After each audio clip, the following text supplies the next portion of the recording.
Good morning, everybody.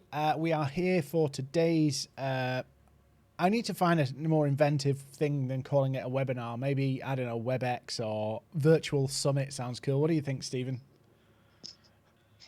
Crisis summit. How's that? Yeah. How's that for being dramatic? Crisis summit. At the zombie apocalypse. Thanks for joining us, everybody. We are going to get started in a few minutes. We'll just wait for everybody to join in. If at any point during the conversation today as we go, and it is going to be conversational style, so if you want to drop in comments in the comment section, you can ask questions, you can share your thoughts. If you've got a particular challenge, we'll try and address it. And what was the other thing I was going to say? We've kind of broken this up into kind of 3 sections. So there's a bit of a presentation from Stephen. Stephen runs Certain Change, which is Stephen, do you want to say what you do? Yeah, well, actually, do you know what? I'll leave it until I do the presentation. It's because it'll be very explanatory once I go through the presentation. So we got very explanatory. 2 little presentations and then basically some Q&A about how you can practically adapt to what's going on, the uncertainty, and if the rumor mill is right, how do we continue to function as businesses during a lockdown potentially, which is apparently coming because people were crazy and doing silly things over the weekend. So, why don't we get started? Please feel free to use the comment section, ask questions. We've got somebody moderating there as well. So if you put something in, we'll make sure that we get to it. But Stephen, I'm going to over to you now, if that's all right. Yeah. So here we go. Okay. You're good to go. Yeah, okay. Can you see my screen okay there, Dean? Is it coming up? Yes, it's loading fine. Excellent. Right. Okay. So, I mean, obviously, at the moment, everybody is in a huge amount of uncertainty. So, what we're looking at is to take you through a protocol I use with my clients, and I call it the FACE protocol. It's really for helping people and businesses, because businesses are run by people, create control in times of crisis. And there are various things that we do as human beings that always happens, that if you can spot them, you can then know what to do about them and then be in control of them. So let's take you through that. Let's get started. So there is a 4-step protocol that I use. And that 4-step protocol is F for fear, A for adaptability, C for confidence, and then E for engagement. So I'm going to take you through each of these and why they're so important, which will also explain what I do with people. So, fear. Under stress, we are meant to feel fear. Fear is a very important emotion. Fear allows us to make better decisions, but only when we're in control of it. We are meant to be using fear, and we're meant to have fear when it's time to make a decision. And I don't mean we need to have a huge amount of fear. We don't need to be panicky or having anxiety, but we need a little bit of fear just to simply make us say, is this a good idea? If I actually make a decision, I sign on the dotted line, I commit to whatever I'm committing to, is it a good idea? Is it going to work for me? So it's part of the process for making good decisions. But when fear takes over, we make bad decisions. And this is what I'm going to explain now. And I'm going to take you through a 4-level thinking, crisis level thinking we all go through. So level 1 is when we get hit by the surprise, the problem. And the first thing we tend to do is we go, stop. Just stop. This is dangerous. Something's gone wrong. And the natural reaction, and this is evolutionary biology working for us, and it says just stop and think, what's going on? Protect yourself. Don't do anything that could go wrong.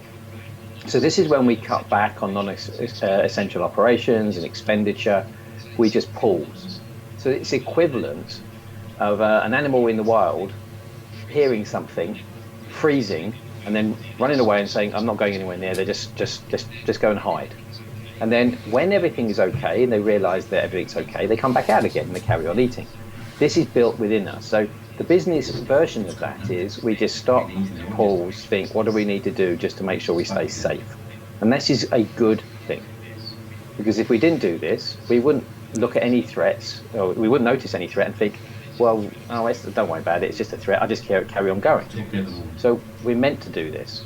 The problem happens when fear gets out of control and we have excessive fear of every possible Stephen, can I just scenario. ask something there? Yeah, sure. When we're talking about fear here, it seems like the whole world is in this space right now of not knowing. How long, and maybe you're going to answer this, but I'm just going to jump in anyway. How long before people adjust to what is a new world? It all depends on the person. And this is where we're going to get to when we come to adaptability. I'm jumping the gun. But that's a really good question, because this is what people are looking at. And then when we get to confidence, we're going to be talking about this again, because how can we create confidence in an ever-changing and dramatically changing world? So it's a really good question, because it doesn't go 1, 2, 3, 4. It'll bounce around. And this is very, very important to realize. So I had a great example of this morning when a client emailed me late last night, and they went from level 1, thinking about cutting back on expenditure, into panic. I can't do anything, and I'm just terrified of what's going on.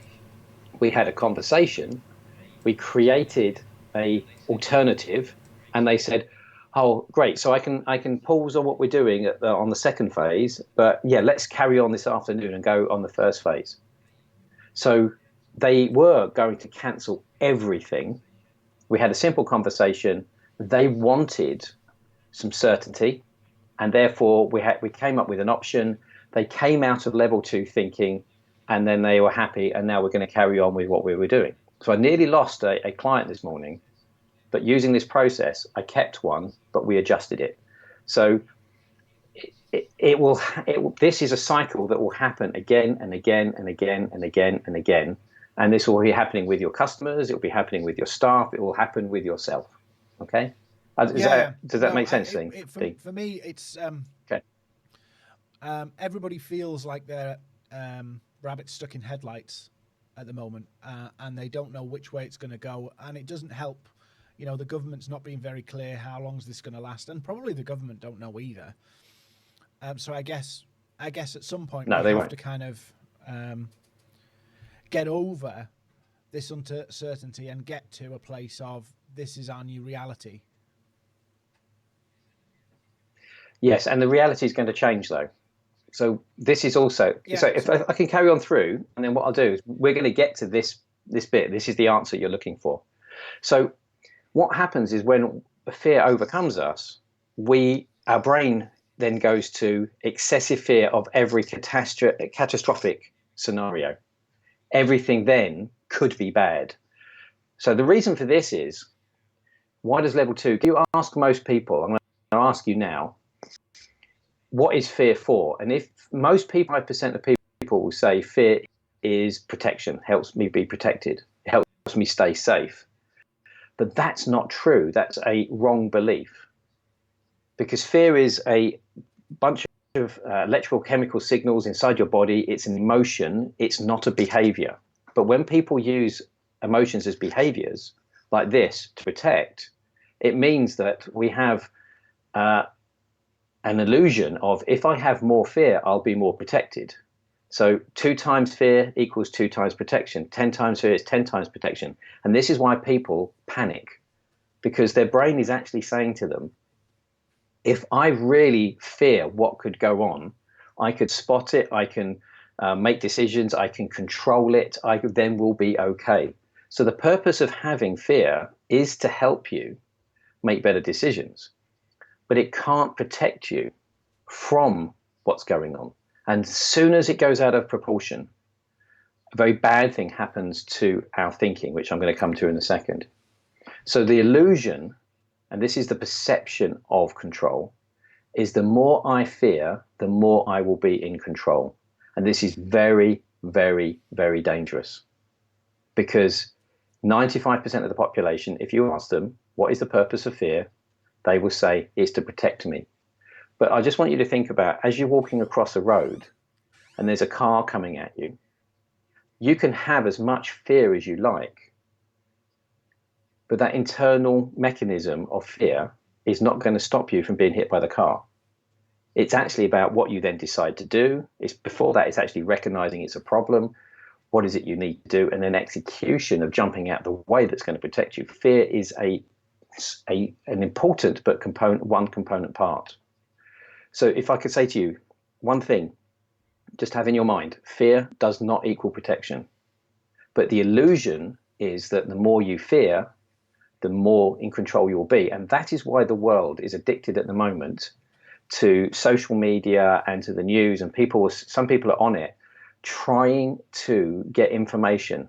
And what they're doing is they're looking at this. If I read this, if I find this, then I'm going to be okay. And as you just said, the government don't know. And the reason the government don't know is because it's the future.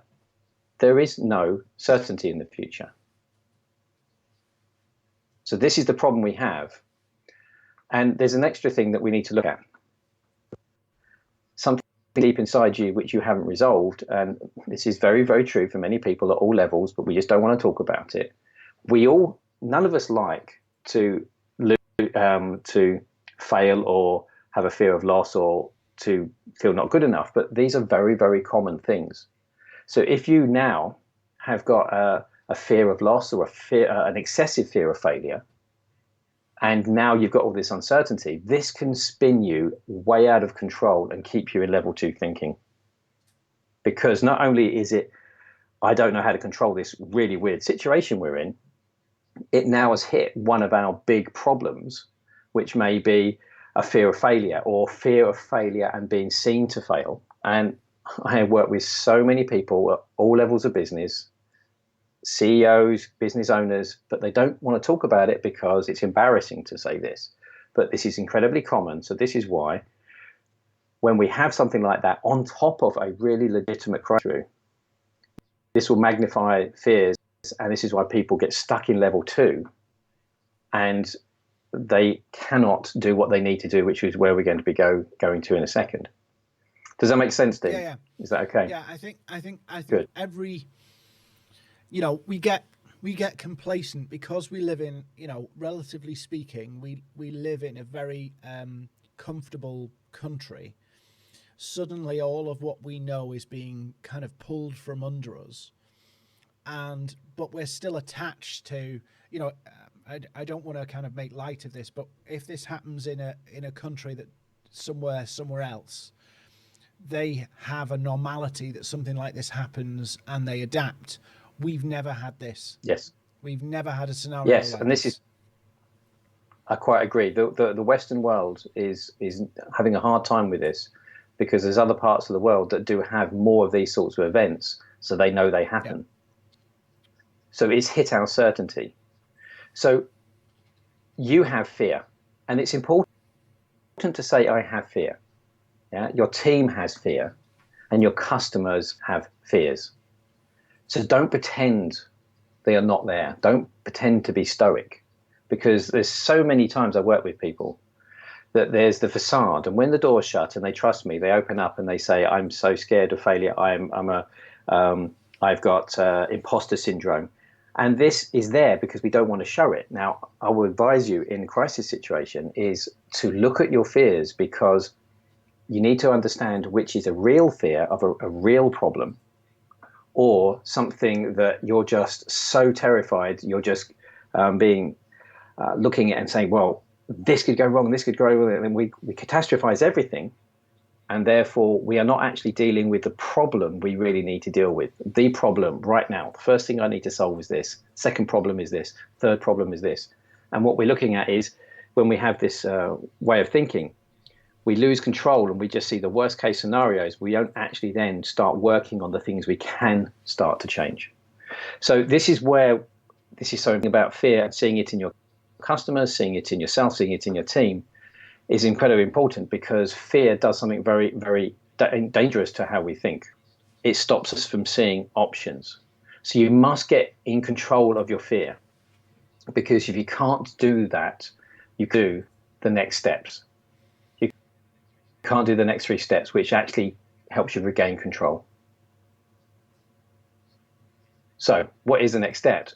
The next step in the FACE model is you need to adapt.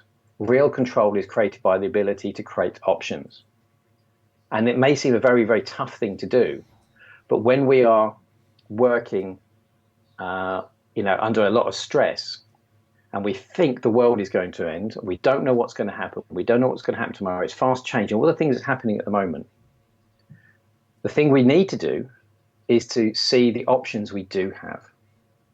But under fear, we only tend to see 2 options, black and white. So if you look at my little graphic there, what people tend to see is, I've got this option or this option. And if you ever see people weighing up what to do and they're stuck, they wave their hands around. On one hand, I could do this, on one hand, I could do that. But do you know what? I don't really want to do either of them, because it only usually gives us very poor options. So this is why people in the military or the police or anybody under stressful situations are trained to be given stressful situations, so they have the ability to see other options. And this is what makes a leader. A leader, a good leader, when everybody else is stressed out and just focusing on the thing right in front of them, can step back and say, hang on a second, what's really going on here? What can we do? And they stay calm. And this is why controlling fear is so important. So what I want you to think about is, can you think outside of the... Now, how many of you immediately in your head went to the word box? And that's because we have been taught that thinking outside of the box is actually adaptive thinking.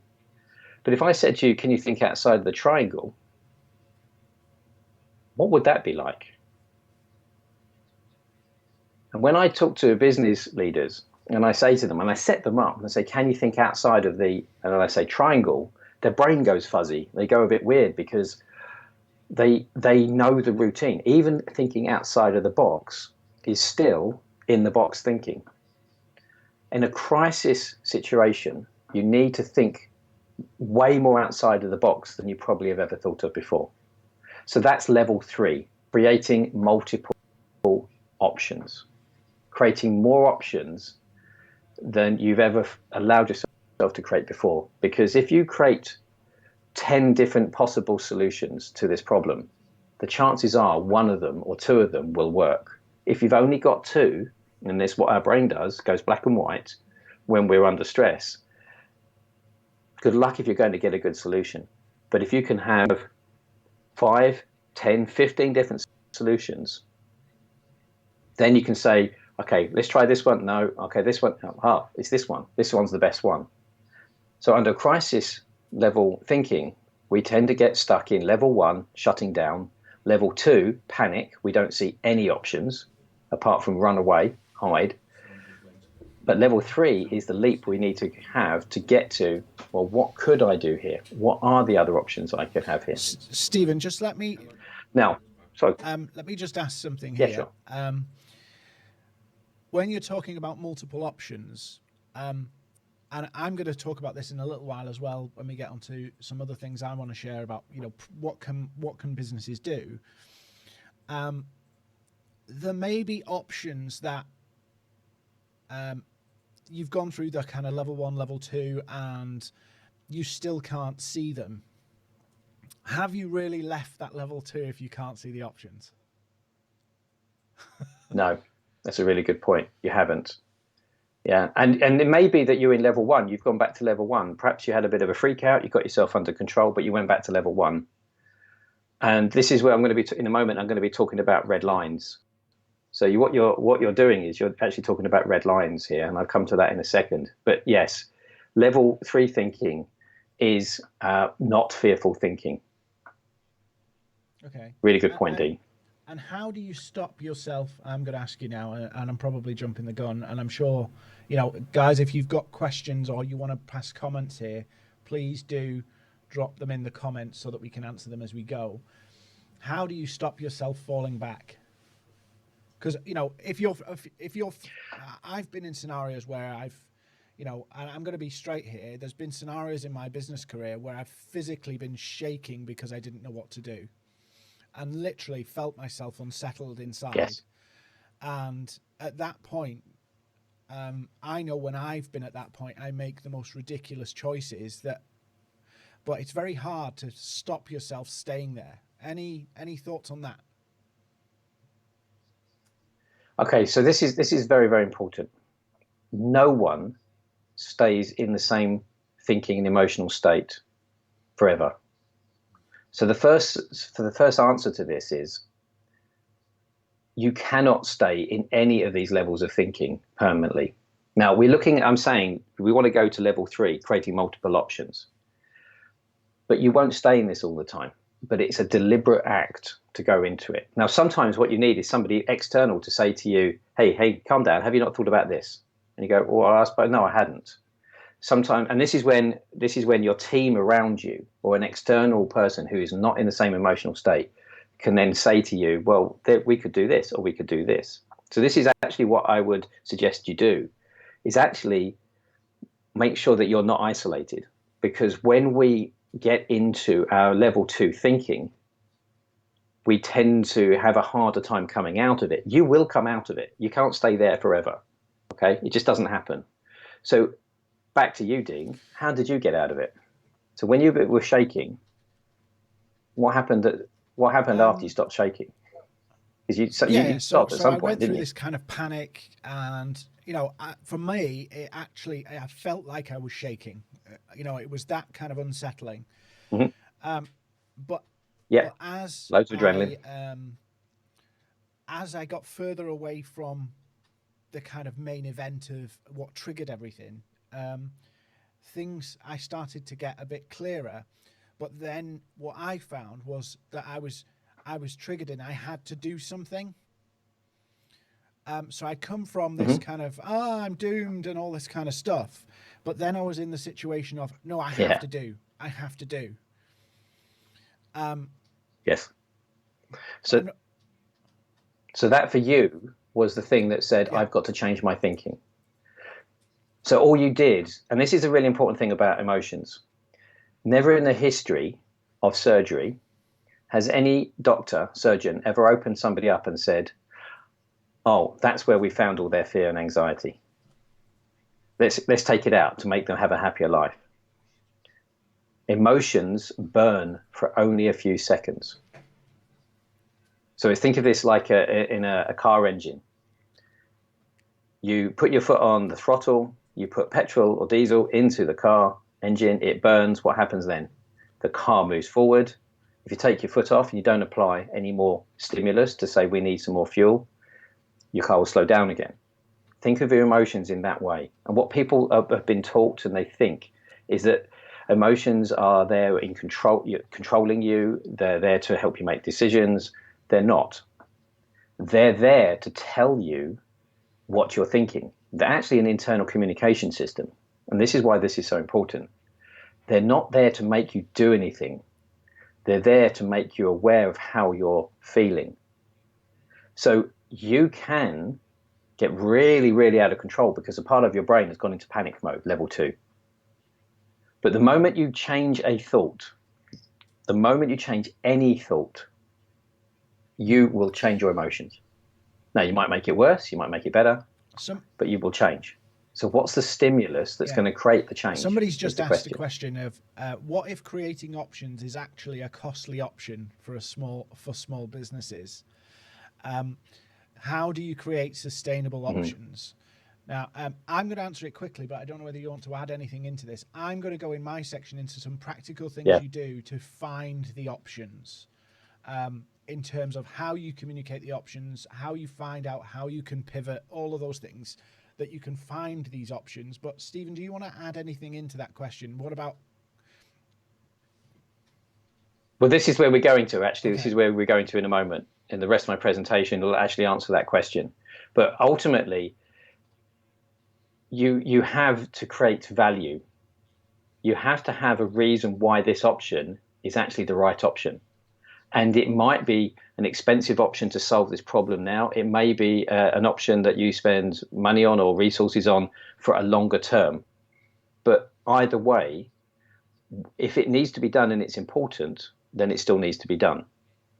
So when we are shutting down in level, doing is we're conserving our resources. When we are moving into level 3, that's then saying, how do we use the resources we have to create the most value? And this is where I'm going to go to in a second. So we may not want to do it. It may be scary to actually apply one of these options. But the thing you've got to ask is, what is the cost of not doing it? Yeah. So this is what we're going to come to. So we need to be in a level 3 of being able to be in a mindset where we can create multiple options. So that's not a fear mindset. This is actually, oh, okay, I've got a problem to solve. What's the best way of solving it? Or even level 4, which is about spotting and creating opportunities. And this is why you'll hear entrepreneurs say there's always opportunities in a recession. There's always opportunities in a crisis, because they're at level 4 thinking. And they will take bigger risks at level 4 because their desire to capitalize on a problem is very, very high. Most people are trained to not make mistakes, to don't lose, to not have problems. Most of our upbringing is taught to don't fail your exams, don't lose your money, don't mess up your relationships, don't. Whereas level 4 entrepreneurs are going, how can I? And that's what makes their thinking different. So they are much more used to thinking at level 3 and level 4 than people who are trained to not make mistakes. And in the world we live in and the schooling system we have and everything that we do, we're taught to not make mistakes more than we are to create. But as business owners, we need to be able to get into this level 3 and level 4. And you ask the question, what do I do with my clients? Is getting them through level 1 and level 2 and then into level 3 and level 4 as much as possible so they could get in control and make better decisions. So is a creative process. You have to think outside the triangle. So on the other side of it, what do your customers need from you now? What is it they think they need? They may be wrong, but their brain has gone into fear mode and they're thinking, I've got this problem, I can't do this. This is when there are opportunities, just as I had with this morning with my customer. I had to adapt, I had to scale back. I gave her reassurance, which is where we're going to in a moment with the confidence part of it. And the question got there, who is willing to follow you? Who are your customers willing to follow you because they trust you? And this lady went from an email in panic last night asking for her money back to saying, no, it's fine. Let's carry on today. We'll just adapt for what we're doing for the second phase.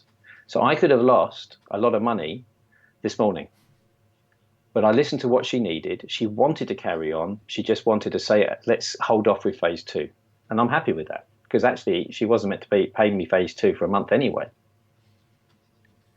Now, this is something that's very important when you do this to help you with this. Watch what I call for your red lines. And now, the easiest way to explain this is if someone's asked you to with a problem, they're telling you about a problem, and you say, well, you could do this. And they immediately come back with, no, I can't do that. We don't do that. That's not how we do it. And what we tend to do is we shut down our options, not just because of the fear, simply because we have a belief about how we do things. This is not how we do things. This is the way we always done it. This is the way we do it. This is right. This is wrong. And what we do is we shut down and we will not allow ourselves to see any other way of doing it. And we don't realize we're doing it. Now, the reason I want you to think about when you've given advice to somebody else and it's a genuinely possible good solution and they just shut it down. And then you said, well, you could do this. He said, no, we can't do that. You do that as well. We all do it. We all do it.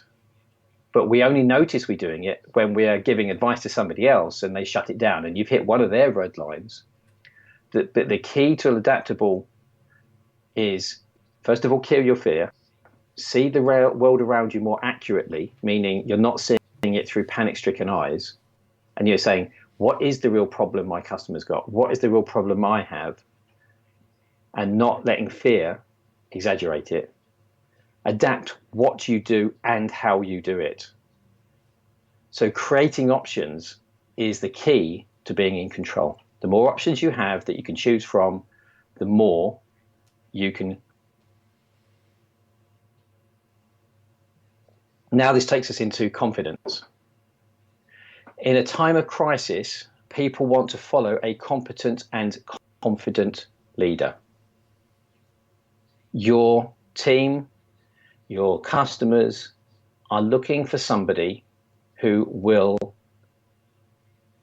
they can have confidence in. They think this person knows what they're doing. They know how to do this. And what most people do is they shut themselves off, they cut communication because they don't feel confident in themselves. But if you have got through as the leader of your business or your team, and you've got your fear under control, and you've had a wobble, get it back under control again. This is what happens with my clients over and over again as they're going through times of crisis. They phone and say, oh, I've got this problem. I help them get their fear under control. Then we look for the options. There always are options. And then they said, yeah, I can do that. And then they are going then to their team or to their customers as the confident leader. So what is confidence? And say, I want more confidence. But when I say to them, what is it? They don't know. So I'll tell you what the two things are. Confidence is created by having value, your belief in yourself and your value, what you can do, and certainty. So we talked about certainty right at the beginning of this. The emotion that people want to have is more than anything, more than happiness, more than anything, first of all, is a feeling of certainty. Certainty that I know what's happening, I know what I need to do, I know it's going to be okay. And guess what? How much certainty is there at the moment? Very little. And every bit of certainty we have, we think, then we're waiting a decision by the government, and then the certainty goes out the window again. Or you're waiting on you think something's okay with a particular client, and then you get an email like I did last night, and where's all the certainty gone? I'm meant to be starting work with them. But today, now, after a short conversation, they're really happy to carry on. And I've kept the fee. And I was happy to repay it, but we didn't want to, obviously. But she's now very, very happy to move on because she sees the value in what we're going to be doing. And she said, when we come out of all of this, I will be moved on a lot further than if I just held back and don't do it. And I said, fantastic, let's get on with it. So she now has certainty because she was looking for me to have confidence. So your team, both elements, if you lose either element, yeah, you won't have confidence, value, or certainty. So your team need elements for you and your manager, and so do your customers. They want and need help, and they will want to be sure it will work. So they are looking for people they can borrow confidence off. And this is one of the things that a good leader has. They even though they've gone through level 1, level 2, level 1, level 2, they've gone up to level 3, back down to level 2, level 1. What they do is they could go to their team, their customers, with a level of confidence. So this is really practical mindset. So they want, your customers and your team want and need help, and they want to be sure it'll work. And this is about building confidence. So are you confident? Can you feel confident? It's a very important thing. So to finish off, then, the fourth part of the FACE model, FACE protocol, is engagement. Now you need to engage. And this is about leadership. Now, 85% of people around the world are engaged from their work. That's a terrible statistic. But now they're scared too. They're very scared. They're scared for their livelihood. They're scared, can they pay their mortgage? Are they going to fail because of it, because they haven't got a job? So this is when the leader in you really needs to come out. And it's leadership and management is one of these things that people get the title, they run their own business, but most people are never trained to be a leader. They don't really know what it is. I had a client a long time ago who said to me, until you actually said to me this concept of leader, I never even thought about it. Now, this person led the production of a vast majority of a very, very big company's products. But he never even considered leadership, what it really means. So leadership is what is needed now. And this is why we look to the government for strong leadership. Now, here's the thing. They don't know what's going to happen. If you think about when you're traveling home on a train and the trains are stopped, there's no trains, everything's cancelled. What is the one thing people want? They want someone to tell them what's going to happen and to have certainty. There will be trains in 20 minutes. There will be trains in an hour. As soon as we have that certainty, we may moan and groan that we can't get on the train now, but every single time you see somebody who's in this position, they're asking for one thing. Will someone please tell us exactly what is happening? So this is leaders. This is leadership. So one of the most important things you can do, and this is back to the question you put, Dean, about what is it you can do that maybe, cost you. Actually, being a better leader in this time of crisis is one of the most important things, because this is what your customers are desperate for. And as it says there, your customers, they are also scared and need to know about your offer or your approach or how you do things. So this is marketing. This is taking all of this and showing them that you can help them in their time of trouble. And as exactly happened with my client this morning, I got the level 2 run away in panic email at 11 o'clock at night. This morning, we had a quick conversation and everything was calmed down, settled, and now they're looking forward to moving forward, even in a time of crisis. Your customers need this. This is about leadership. And then, as Dean's going to be talking about, this is about how you talk to them. So being a lead team, making sure your manager can do the same and engaging your customers is exceptionally important. And now, obviously, Dean is going to talk to you about that side of it, because that's his speciality, not mine. So I hope this has been useful to you. I hope that it really has been useful to you. And I'll pass you over to Dean. But the one that's finishing off is act now in all of those areas, all those 4 steps. Don't wait, because you'll then be in level 2 and things will be out of your control. Awesome. Thanks, Stephen. That was really useful because, we can't actually move forward until we've sorted ourselves out. Yes. So if we're not in the right shape as people, we can't make the decisions to get us through this time.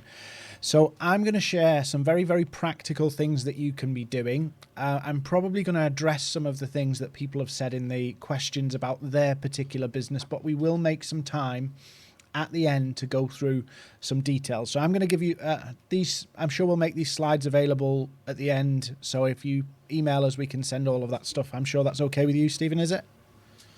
Yeah, absolutely. Awesome. Absolutely. So the first thing I want to kind of reiterate to you right now is we are in this kind of limbo situation right now, whereby we've left the old world, but we're not quite in the new reality of what our business world looks like. In a couple of weeks' time, people will start to get used to a new reality. Businesses will start to function a little better, and certain businesses will start to take advantage of the government funding and things like that. So some of this, at the moment, there's a lot of people panicked because the government schemes and the funding and all that kind of stuff, it's been announced, but it hasn't practically rolled out. So in a couple of weeks, we'll have a very different picture, but we will get used to, human beings are very resilient, and we will get used to operating in this new world. So we're still getting our heads around it, but we will need a new crisis business model. As some people have said in the chats, their business currently doesn't make sense anymore. Now, when you started your business, you would have built the business on what was normal time, or what is normal times. We are in a completely different world. Some of the, the niche markets we might have developed no longer exist or won't exist for a few months. And that could be 3 months if you believe Boris Johnson, or it could be 12 months if you believe the scientific advisors. So we're looking at a complete transition for 3 to 12 months. So we need to get our heads around that and start to bring some certainty to our own world based on where we are right now. So I'm going to walk you through a couple of slides here on a step process you can start to implement to figure out where you go from here. And I would say, don't just shoot from the hip here and start cutting prices and doing all this crazy stuff just to get money through the door, because you will run dry very quickly if you do that. If you just drop your prices and try and sell it, you will run out, you will exhaust your audience, and you will struggle to recover from this the other side, because people will expect to pay those rates. So you need to go through a process of understanding and mapping out what you can offer and how you can pivot so that you've got a viable business for the next 3 to 12 months. Now, if you can furlough staff and get the government funding and kind of batten down the hatches, that sounds fantastic. You can just ride it out. But the reality is that if you just try and ride it out, all the recessions in history have shown that the people who try and ride it out, whilst they do survive, they don't make the most of all the opportunities, and market leaders lose ground in these periods. So coming back to what Stephen said about the different levels of thinking, you can batten down the hatches and try and just survive. But coming out of this, that may make your life more difficult, because you may not be in the shape to be able to compete and to transition back and get active again. People forget who you are very quickly. So this is my process, which you can work in any period, but it's now more than ever is critical. So we got map your market, understand your new offer or your new value proposition. Some of your businesses, your value proposition doesn't mean anything right now and doesn't mean anything at all. So you need to look at where are the spaces that you can recreate or build a new value proposition. Tune your channels. So how are you going to communicate with your audience? How are you going to communicate with your customers? How are you going to communicate with potential new customers? And then I call it massive message distribution, but effectively, how do you go out to the world and tell them something that will help them, convince them to buy from you and do business with you in this period? So we're going to walk through this and then we'll do some Q&A. It's very, very simple. Go with the flow. Where is the flow right now? Where is business going? Where are people still active? And start to understand that. So when you map your market, which is the first stage, understand which sectors are effective that you deal with. Somebody mentioned there are wedding photographer in the chat. Obviously, weddings are going to take a massive hit over the next few months to a year. So those areas are going to be tricky, but have a look and go, well, where's the situation? Where's affected? Where's least affected? Now, as I said at the beginning of this, your niche or your key market, wedding photography as an example, may not make sense right now. So you may need to look at what product and skills you've got and how you can adjust those for what's going on right now. So I will answer that specific question at the end about how can a wedding photographer pivot in this scenario. I will answer that one and go into an explanation, and I'll do that for anybody. But you need to understand and literally write down all of where people are affected, where the least effect is, and there's some clients that will be literally going into lockdown hibernation mode, furloughing people, just accessing the funding. But there will also be some sectors that will see a massive, massive increase. For an example, the NHS right now is buying things in a way that they've never done before. They are literally buying, all that kind of purchasing process has kind of gone by the wayside, and they're buying things very differently than they were before. So there's lots of different services that can come up out of this that can be opportunities. So you need to go through this process of mapping out the sectors that you would normally interact with, and understanding which are affected, which are hibernating, and which are least affected, or which have got opportunities. How has my product service been affected? So start to look at your own services and whether they are viable, taking a hit, or whether there's a way to pivot. What are the temporary things that you can build into your service that can make a difference? I'll give you one example of this, and I'm going to be quite straight with you here, and I don't mean to be cold, but obviously we're in a business conversation. So I was talking to a chain of funeral directors a few days ago, and they are trying to figure out that the government advice will be that families won't be able to attend funeral services.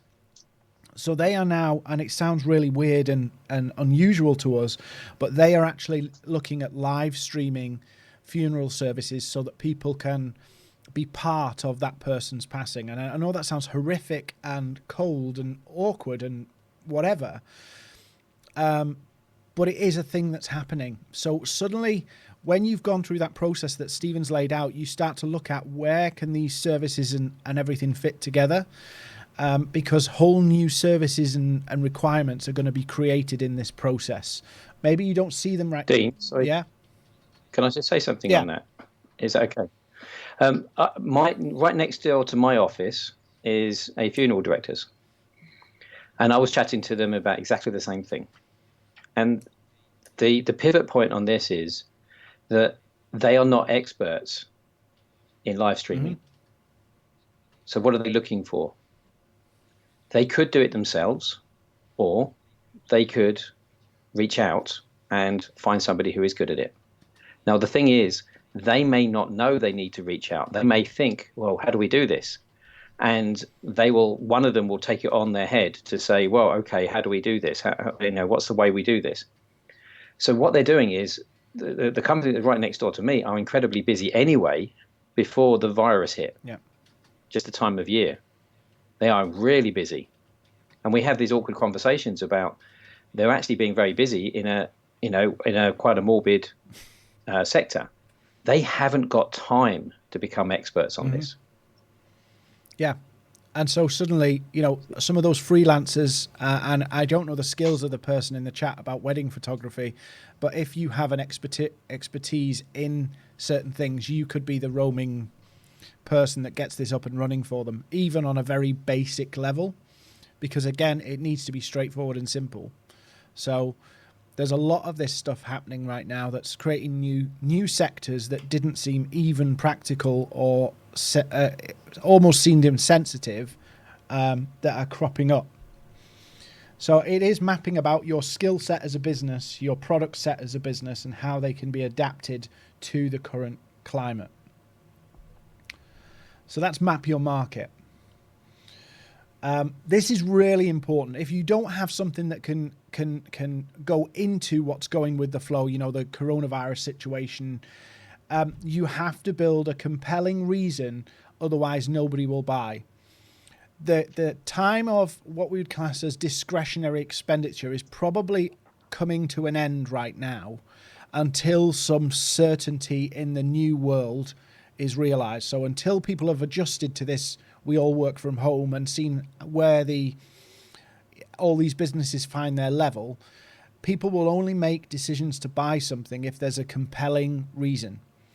Now, that means that 3-4 months ago, people would be more open to taking a chance or doing something on a discretionary basis, where they go, it's not essential right now, but we'll do it because it's important, or it's something that will add value in the long run. People now will be going, particularly right now in this next month or so, they will be going, only do something if we absolutely have to.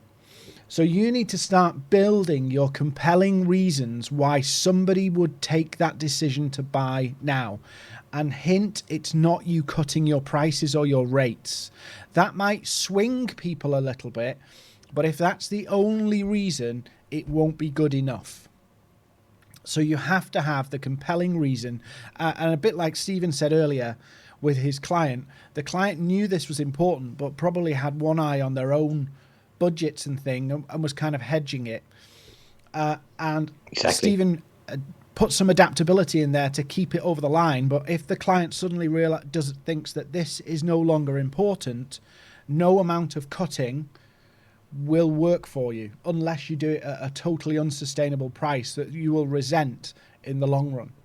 So you have to build your new compelling reasons into your plan. So I'm going to go through these really quickly. Please rewatch it, and please obviously go through the slides. We'll get the slides out on email to you. So non-essential expenditures being shelved.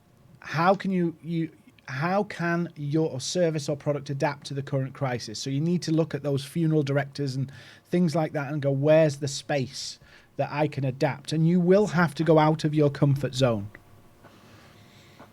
You will have to kind of jump out of your where you've been for the last however many years. You will have to remap this all, and it will feel scary, but it's like you're starting your business again a little bit.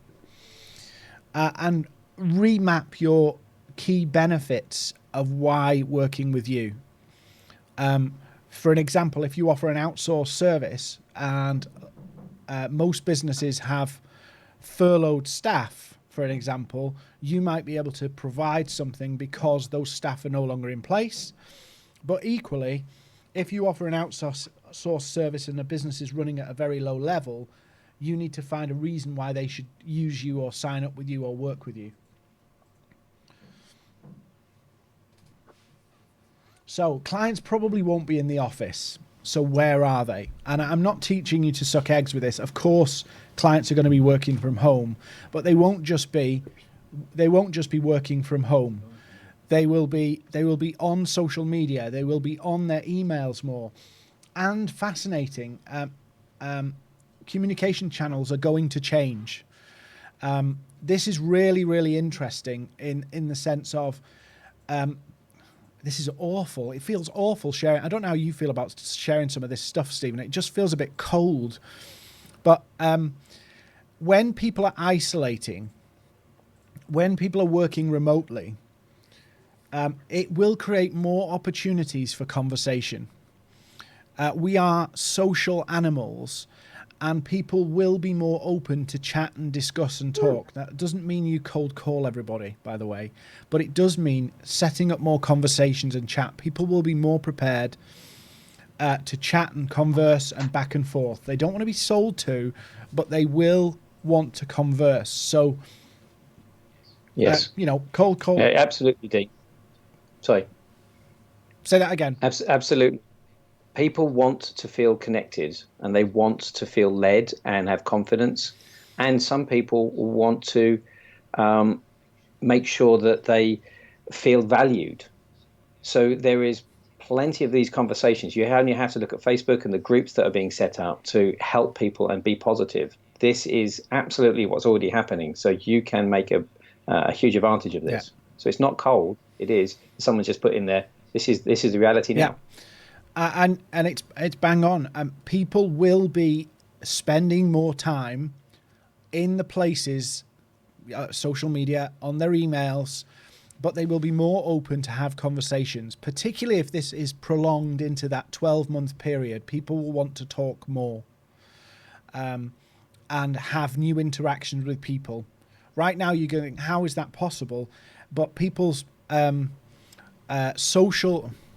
I don't want to say this in the way people's mentality and the way they think will shift because of this to the point where they will be craving human interaction. So this will create opportunities if you're out there building those relationships, whether it be on social media, whether it be you popping emails in and interacting with people, but knowing where your customers are going to be and being involved in that. As this goes on, more people will want to interact. Can I give an example of that quickly, Dean? One of my coaches that I've trained, I train coaches, and they are where I'm actually working with them at this moment to pivot them into the thing they really have always wanted to do, which is conflict management. They've for years they've never said this is what they want to do as their real business. And 2 weeks ago, they've had the confidence to say, this is where I really want to go in my business. And I said to them a couple of days ago, middle of last week, I said, you not realize that the need for conflict management and conflict resolution within families is going to be huge very, very soon. So I now have working with her to build the program of what she's always wanted to do, because people have a different need. Absolutely. So she's pivoted to a need. Yeah.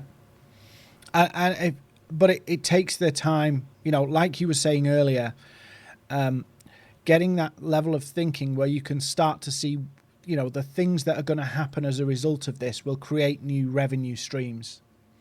Yes. This is horrific again, but the science coming out of, or the studies coming out of China so far, is that the people are locked up for so long together, they are going to start having tensions, and divorces have gone up, oddly enough. I know this is horrible but it's a reality. The divorce count's gone up in China, even down to, there's companies now that, you've got the kind of Deliveroos and all these kind of people that are springing up, but you've got now a whole host of restaurants that weren't in that kind of Deliveroo bubble, and businesses are being created just by serving a distribution. Because let me give you an example. If you go onto Deliveroo right now, there's a process to go on and all that kind of stuff has to happen. But if you're a restaurant and you never did this before, you need a direct channel to market. So there's companies coming together to say, why don't we all deliver each other's goods and deliver each other's menus, to get their own services out there. So there's lots of different ways that this is changing, but digital channels you need to make use of, but not just to sell. You've got to build relationships here. It's really, really important. So this is. Can I give an example of a red line as well, Yeah. Dean? Just to show people, because you've actually heard Dean have it several times. And the fact is that what Dean has done, because he's a really good guy, he's apologised talking about the tough stuff, about the funeral directors, because he doesn't want to be considered, I suspect, to be an opportunistic or a bad person for capitalising on the change in circumstances. So Dean's very, very ethical. But I said to my coach, and I said to her, this is really, really important because people need this, as you said. And she immediately said to me, yes, the divorce rate in China has gone up. And I said, so your services are highly needed, and what's the value in your skill set to keep that marriage together and help them through those tough times? What's the cost of you not being there for them? And that's the pivot point in her red line when she said, wow, yes, my cost is going to be nothing, and I'm going to be helping a family stay together. She said, I'm doing it. Yeah. So this is red lines, this is flexible thinking. And she said to me, I wouldn't have spotted that. Why? Because I'm outside of her emotional state. I'm outside of her red lines, and I can see the value because she's awesome at what she does. Yeah, spot on. Thanks, Dean. So you've heard this quote that's on screen right now, and it's really important that you get your head around this, is that your offer or your service that you provide, or your new offer and your new value proposition of why people should buy your service, your product, what have you, it's really critical that you understand that if you just send it out once, it's not going to make any impact. You are literally having to repeat yourself over and over and over and over and over again. Obviously not all in 5 or 6 minutes, but it's really important that you understand that to get a message out there, it's not a case of doing it once. You will have to get fed up of saying the same thing over and over and over again before people even start to remember it. For an example, if you reach out to people by email, it can take 7 or 8 emails before they reply, just because they're so busy, and we're all generally terrible inbox managers. So it does take repetition to get things going. Yes, you can do the whole big impact thing and try and hit, the kind of really big push stuff, but this is going to be a marathon, and you will have to be consistently pushing your messages out and explaining to people the value you can bring and why it's important to do it now. It will take time, and you will have to repeat yourself. I know we're running a bit tight on time, so I'm going to speed up a little bit. So message distribution. People don't listen unless there is something in it for them. Please don't just think that you have to broadcast your message. Whether you go on social media, whether you do email, whether you do phone calls, whatever you do, it's not just about blasting what you want to say. You've got to build something in it for them if you want them to pay attention. People will have a long list, and in that long list will be taking some time out, and they will be a little bit less productive when they're working from home. So you need to give them a reason to give you the time of day, and not just, this is a really great idea for you. People won't believe your claims unless you can ground it. So grounding it is essentially making people believe that it can make a difference to them. So people don't believe what you say, they believe what they hear somebody else say. So for an example, the reason we trust reviews is because people are looking at it and trying to look for their example. Can you provide examples of how this can help their sector, their business? So you need to ground it in a very practical, this is what it can do for you, and this is how we've done things like this for other people. So very, very realistic stories that to explain to people how this can help them, and not just management jargon mumbo jumbo. I reckon Stephen's going to add something to this one in a minute. People buy with emotion, and then they justify with logic. They buy with emotion and justify with logic. The reason why people are panic buying right now is because they are afraid, and they are justifying it because they're worried the food supply will run out. People buy with emotion and justify with logic. If you're putting go on.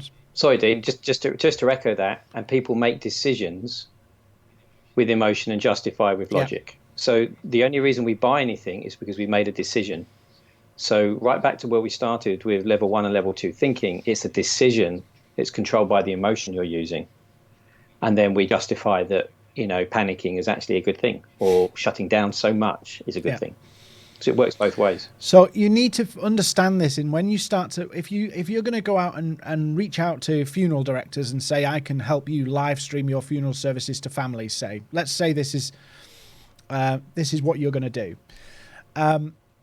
You need to communicate to them why that matters, because now what you're doing, if you were doing that, you would be offering something that would give comfort to their customers. So there's an emotional element in that they're giving comfort to their customers, but also it helps justify, an actual service happening.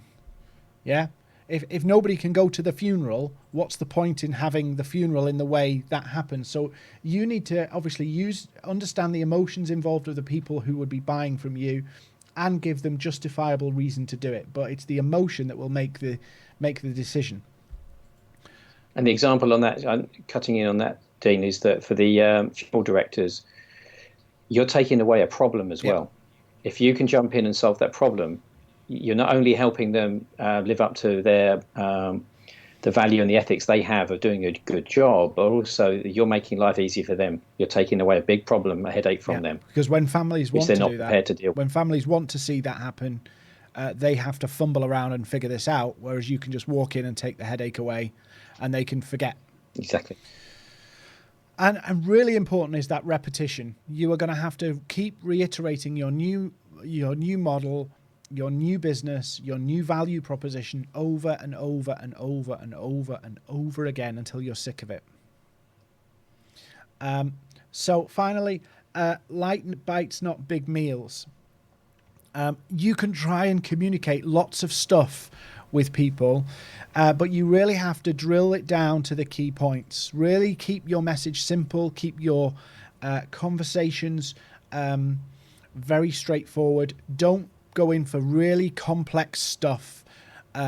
The devil is always in the detail in business, but the sale is never sold in the detail. The sale is sold in the opportunity and the clarity and the solution and how it solves a problem.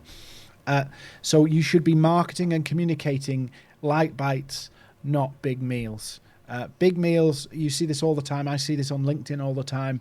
People connect with you and send you this massive sales pitch. You don't pay attention to it. What really is, hey, Dean, I can help you do this. I'd love to have a chat with you. That will get more response from me than this 7-paragraph War and Peace stuff.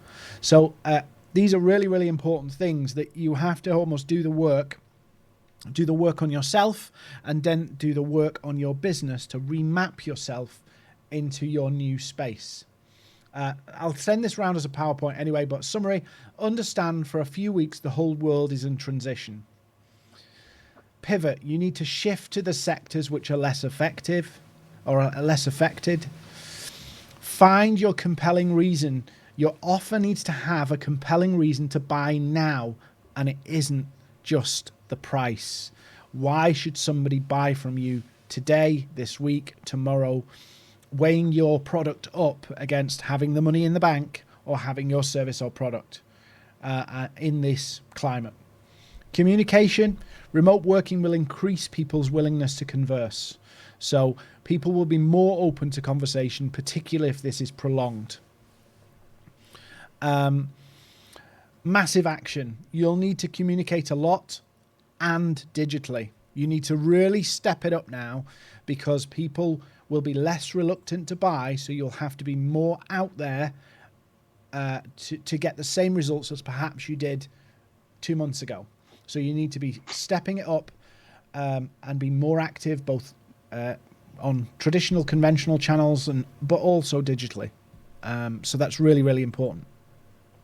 And that's kind of my session done. I think really what we need to do is kind of get people's questions out there and then start to kind of answer them. So I don't know whether you've seen any questions whilst I've been doing my slide, Stephen, that you want to kind of tackle. I can answer. Somebody's asked, what's Maverick doing in this period? So for anybody who doesn't know what we do events. So we've literally had to move all our events and venues. We immediately took them online. But obviously what we're doing now is we've took all of our training, all of our consultancy services digitally. Now we take a hit on the costs of those because, people perceive that digital shouldn't be as expensive as in person. So we take a hit on the price a little bit, but we're literally offering digital services to the world right now. So companies in America, companies in Europe, and we're just helping them understand now more than ever how they get their sales team to sell more effectively and market more effectively, given that a lot of these businesses were using channels and ideas that no longer make sense. So we're very much digital. Stephen, do you want to answer any of the questions here? Yeah, I think rather than a specific question, the one about the wedding photographer really, I think is a good question in terms of starting to make that shift into where you need to go. So hopefully this will help more than just one person. If wedding photography is not viable, then you're no longer a wedding photographer at the moment. So this is a statement of who you believe you are. And one of the hardest things to shift is, this is who I am. But to change your offer, you need to stop thinking, well, I'm a wedding photographer. You can go back to that. That may be the thing you love. But if you start looking at the skills you have and the value that could be to, and this is the golden question, who would this be? That's when you can start creating different value propositions, and then you can start to pivot either for your customers at the moment or different customers. So this is a red line. This is a very, very big red line. I am a. And as soon as you say, well, I can't be that, and it may be painful, you have to take that off and say, oh, well, I'm a photographer. But instead of thinking about who you are, list your skills and start thinking about the value that you can bring. And then it's well, how do our customers want this value? What new customers could we go to who would appreciate this? So the fastest way to think outside the triangle is to actually sometimes just take this whole statement of what you think your business is. So as Dean said, we are an events company. Well, no, you're not. Not anymore. But you are an events company, but you're an events company on a different how. Remember, I talked about the what and the how. So, stop thinking of yourself as this is who I am. Start thinking about what is it I can do and how would that be valuable for somebody else. And that's the fastest way to start doing this. And the other thing is just reiterating, every single client I work with, they always say, but that's not, we can't, we don't. And the people who won't get past those red lines, they're stuck in level 1 or even level 2. That's it. They're done. They're sunk. The moment you think, you allow yourself to contemplate something before, which was no, we don't do that. Yeah. Then that's when you can pivot. That's when you can be adaptable. So yeah, it is. Sue's just put in the comments. It is looking at. There's a religious saying.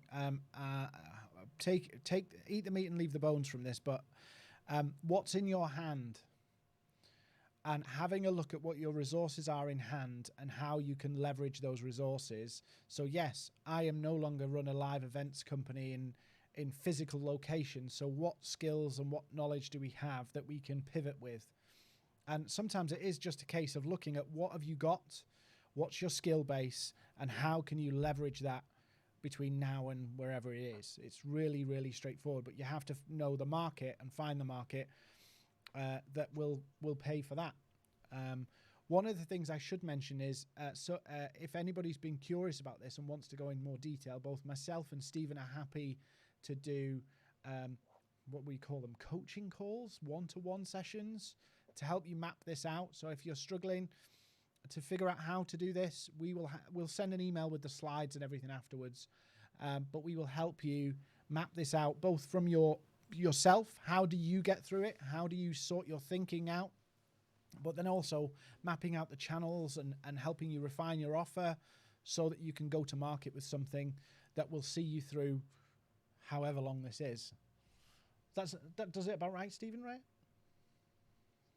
Yes, and I think the last thing I would say on that is if you expect your customers to take action on your offer, you've got to ask yourself first, are you ready to take action on what you do? Because it's almost a case of who's going to go first. So back to the question of, if you're a small business, the cash is tight, and you're into hunkering down and cutting mode, this is the leap into level 3 thinking. And what most people will do is they want to know exactly, is this going to work before I go to work on it? So I'm sure, Dean, you have this all the time. Dean, if I spend some money with you on my marketing, is it going to work? And they want to be certain, this is the certainty thing again, before they will sign up with you. Now, the thing is, if you don't take any action, there's the absolute certainty things are not going to get better. But because we default to fear, I'm trying to be in control by not doing as the primary thing we do. This is the people who are going to do well, the ones that will say, I must do something over and above level 1 thinking. But there is not the certainty that you want when you're exploring options or thinking outside the triangle. You won't feel that until you get the light bulb, and then you'll go, fantastic. Then you'll have the certainty you've got a good idea. But the bit in the middle, there is no certainty. So what we do is we default to the certainty we have, which is, the illusion of certainty. If I'm fearful and I don't do anything, at least I'm in control of the money I have or what I'm doing now. You have to make that leap. Yeah. Any other questions from anybody? Somebody's just said, why don't we create a group of people, or like a brainstorming ideas group. I'm open to doing something like that on WhatsApp, Stephen, if you are. And I'm just dropping him on the spot here. Yeah, the only thing I'd say about that is everyone's case is specific. So it's good to get ideas of other people, but to everyone's business and everyone's customers is specific. And there may be a red line or an option that that you need to explore deeply. With the WhatsApp group, it'd be great for getting ideas of other people of what they've done, and that may help you.